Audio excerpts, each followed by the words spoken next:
The worst case of road rage we've come across. All of it caught on camera. He's jumping on my bonnet. I smashed my windscreen. So now watch and listen as we ride with an innocent driver who found himself the target of a madman. Neil Dawley reports.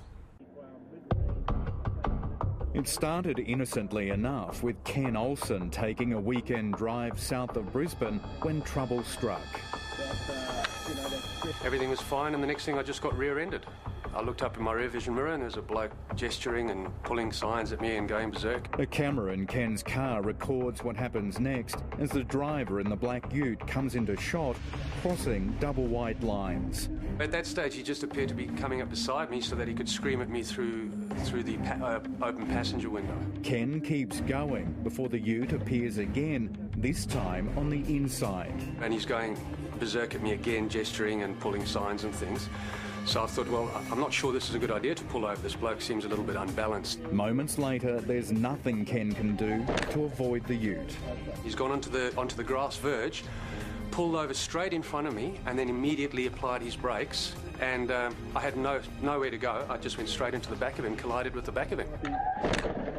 He then jumped out of the passenger door and came running up to my vehicle. So again, I thought, well, he's not coming to talk. He meant business.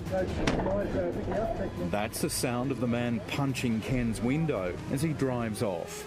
Well, now I realise that this bloke doesn't want to just stop and exchange details. He's got something against me, and I'm now a little bit nervous, but I'm still thinking, well, hang on, he'll cool down. We'll drive down the road a little, he'll cool down. But things were about to heat up even more as the chase continues along the wrong side of the road and off-road. He then came around the left side of me and tried to pull in front of me again. I went onto the wrong side of the road.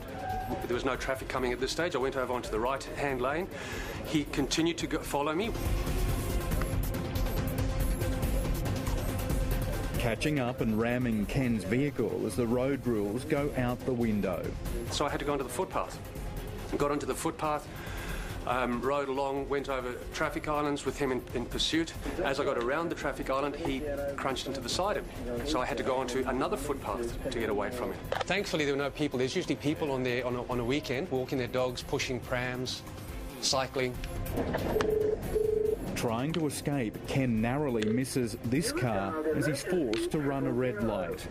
Your call is being connected. Ken just keeps driving and keeps his nerve, calling 000. Yeah, g'day. I've got somebody trying to run me off the road. He's doing it right now. So do you want to speak to the police? Yes, please, quickly. This bloke's chasing me all over it.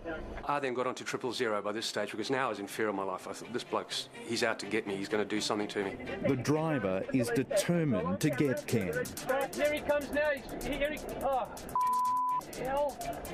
I can't do anything. He's trying to run me off the road. All I'm trying to tell you is keep driving to the police station. I can't. He keeps cutting in front of me and cutting me off.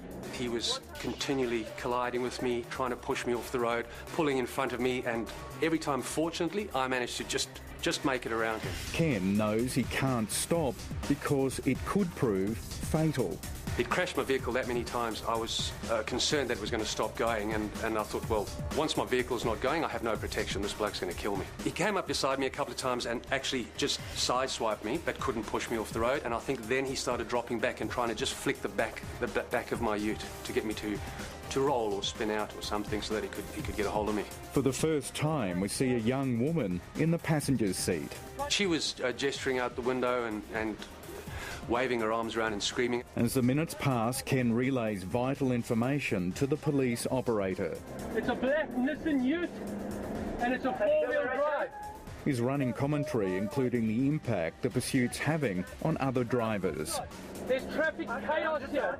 No, sorry, I'm just a bit wound up. There's traffic chaos here.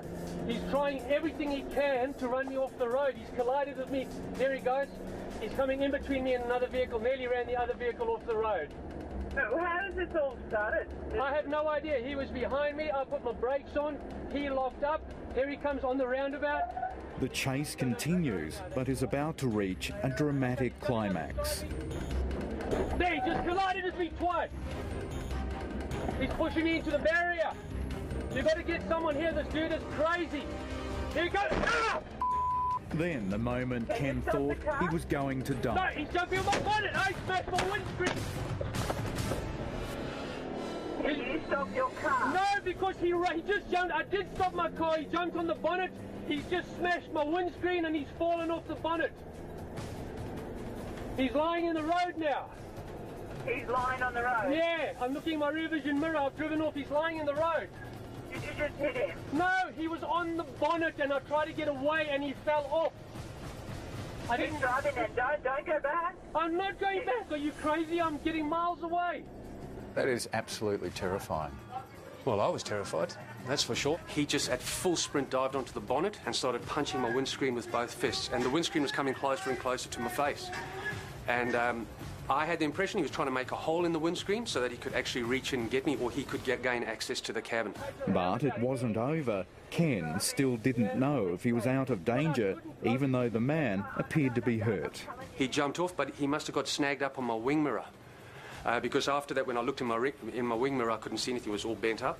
And I think that spun him around, because the next time I looked in my rearview mirror, he was crouched down on the bitumen. Having been rammed at least 7 times and barely able to see through the windscreen, Ken continues driving to the nearest police station.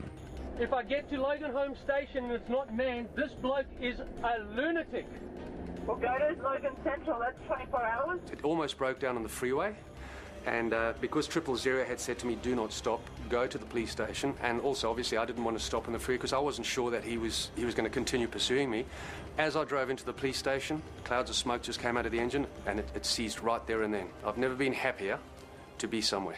A former police officer, Ken investigated several road rage incidents over the years, but never imagined he'd be involved in one as violent as this. This has shaken me. This is something you don't expect, and it's something that is very difficult to deal with. How do you deal with somebody trying to, what I think, kill you on the road? So, yeah, I'm struggling. Yet another victim of the increasing number of road rage incidents, which are turning quiet suburban streets into bitumen battlefields.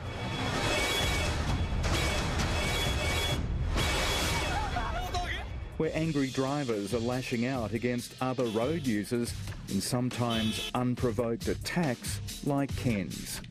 I had no choice in this matter. If I had just stuck to the road rules, I wouldn't be here talking to you. At very least, I'd be in hospital right now, I imagine. The driver who terrorised Ken might have been caught on camera, but he's still on the run, despite that damning dashboard vision being given to police. Ken says his attacker must be taken off the road, and quickly. What I'd say to you, young man, is you honestly need to get some help. For you to put so many people's lives in jeopardy is just unfathomable. Amazing vision, isn't it? We've had word that police have now been contacted by the driver of the ute. He's planning to hand himself in tomorrow morning. We'll let you know if he does.